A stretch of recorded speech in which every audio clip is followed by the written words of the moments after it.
that ring, right? Because a lot of people go, oh, wrestling's because it's like fake. Oh, it doesn't hurt. But like, bro, I did a training day at a ring, just running the ropes, whole entire fucking ribs bruised to shit. It's horrible. That's just fucking leaning on the ropes, running to another one, leaning on the ropes. The mat is just wood. Yeah, it's wood. It's just pure like how they're not concussed just Brother, constantly. Horrible. I'm literally like, do you think like, is this causing long-term damage doing this? Or Don't know. do you not think about that? Don't know. For me personally, it's definitely a concern, but that's why technique is so important. Right. You gotta take the bump a certain way. Tuck the chin. You've got to slap the... There's Tuck the this chin, whole thing, tuck the chin. chin. Like I've gone through all of it. He didn't tuck the chin one time. Fuck. On a big move, on his biggest move ever. Yeah, that double clothesline. I didn't even take the landing into account at all. Ricochet. Just got smoked, bro.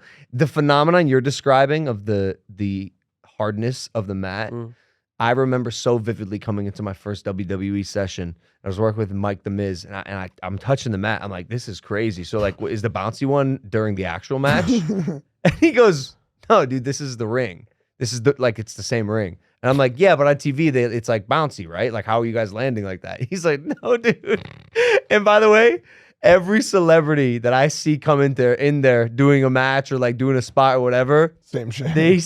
Same reaction so they feel the edge of the mat. They're like, bro, this isn't even fucking moving. And I'm like, yeah, man, I've been there. In the chairs, yeah, they showed me the metal chair. I said, okay, so like, where's the plastic chair? No plastic fucking chair. Dog, Kevin Owens and Sami Zayn, that match they had at Elimination Chamber. Oh my God. And the barbed wire around the chair. That was real fucking barbed wire. I felt it beforehand. I saw the chair. I was like, no way. This is tap, tap, tap. It's sharp. It's insane, dude. That's why like fake is not the word. No. It's just not the word. I hear the critique, but John Cena told me once, he said before he turned heel and everyone liked him and I liked him too, but now I don't anymore. He said, if someone tells me or says to me, like makes a comment about wrestling being fake, it just tells me they don't know anything about wrestling. Right, yeah. And that's not an issue. If you don't know anything, like ignorance is, I can't be mad think there's more a different, I think people are becoming more educated as to what it is. Fake is not the word. No.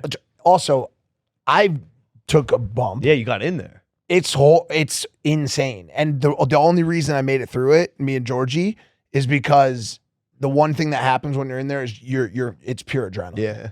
So it's like anything could happen to you. And like, I feel like some of these guys get up and they don't even know that their arm is hanging off. Like you wouldn't even know because you're so fueled up on the fact that there's 60,000 people watching you get kicked in the face. Like I was asking the entire bloodline, like going into the what's it called again? The spot? The Golden Gem, the Saudi Crown Jewel. Crown Jewel. Going in the Crown Jewel event, I'm like, how do you do this? They're like, okay, we're gonna pull you over. You know, we discussed everything that was gonna happen. And I'm like, how do I properly get kicked in the face? Like, how does that happen exactly? Yeah. And he's like, don't worry about it. And I'm like, no, but like, how do I get kicked in the fucking face, bro? Yeah. And he's like, trust me, when it happens, you'll get it. And dude, I've obviously looked like a rock. It worked. You nailed it. It worked for me as like a funny human. Yeah. It worked, and Georgie did an even better job. But in reality, you just simply get kicked in the face. Like there's no other. You catch shots still. Yeah, it's fucked. And then you just hit the ground as hard as you could ever imagine. It's just like falling onto a hardwood floor, and then you don't feel it until 22 minutes later. Right. You know what I'm saying? Does that make sense? Yeah. Fuck, man. Because like I've always watched it and just thought like, surely like when Batista's doing a Batista bomb that hard, like surely he's not actually doing that onto like, but like anyone that I've spoken to, it's like, yeah, that is just what it is. It's a hardwood floor. Take that shit.